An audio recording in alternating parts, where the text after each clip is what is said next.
वो एक ऐसा दरवेश था जिसने न खुद को देखा न खुदा को, बस अपने फना में ही खुदा बन गया। उसका नाम था बायजीद बस्तामी, सूफियों का रूहानी सूरज जो खुद को नहीं बस हक को जानता था। भाग 1। बाल्यकाल और आध्यात्मिक जन्म। बायजीद का जन्म 804 ईस्वी में ईरान के बस्ताम नामक नगर में हुआ। वो एक साधारण परिवार में जन्मे, लेकिन आत्मा असाधारण थी। उनकी माँ एक गहरी आध्यात्मिक महिला थी और उनका पहला शिक्षण वहीं से शुरू हुआ। एक दिन माँ ने कहा, बेटा, झूठ बोलना रूह को काले पर्दे में ढंक देता है। बायजीद ने उसी दिन से सत्य को ही अपना ईश्वर बना लिया। भाग 2। तसव्वुफ की राह। युवावस्था में बायजीद ने पढ़ाई शुरू की, कुरान, हदीस, शरीयत, लेकिन किताबों से नहीं, उन्हें रूहानी आग लगती थी। उन्होंने कहा, इल्म से कुछ नहीं होता जब तक इल्म का नूर दिल में ना उतरे। ज्ञान से कुछ नहीं होता जब तक उसका प्रकाश हृदय में न उतरे। और फिर उन्होंने एक रात अपनी आत्मा से कहा, ओ रूह, तेरे भीतर जो तकलीफ है वो तुझे रूहानी सफर पर ले जाएगी। और वो निकल पड़े दुनिया से भीतर की ओर। भाग 3। फना और बावालपन। बायजीद ने खुद को तोड़ना शुरू किया। नींद, भूख, आराम सब त्याग दिया।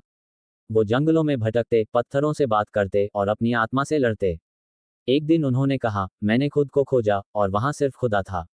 लोगों ने कहा, ये कुफ्र है। उन्होंने कहा, मैं कुछ नहीं, मैं मर गया। अब जो है वो सिर्फ अल्लाह है। उनका सबसे प्रसिद्ध वचन था, सुभानी सुभानी, महिमा मेरी है, महिमा मेरी है। लेकिन वो अहंकार नहीं था, वो तो मैं की मौत का उत्सव था जहां सिर्फ परमात्मा बोल रहा था। भाग 4। समाज और विरोध। बायजीद को समाज ने पागल समझा।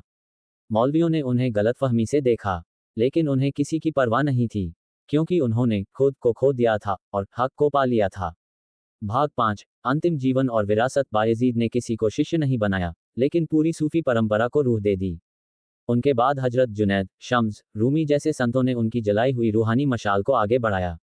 आज भी बस्ताम की मिट्टी में जब कोई सूफी सिर रख कर रोता है तो लगता है बायजीद की आत्मा कहती है, खुद को भूल जा ताकि तू खुदा को याद रह जाए। अंतिम पंक्तियां। धीमी गहराई भरी आवाज। बायजीद ना सूफी थे ना मौलवी, वो एक प्रेमी थे जो इश्क में इतना डूबा कि खुद भी मिट गया। ऐसे संतों को पढ़ा नहीं जाता, उन्हें तो महसूस किया जाता है, अपनी रूह की गहराइयों में, खामोशी के भीतर।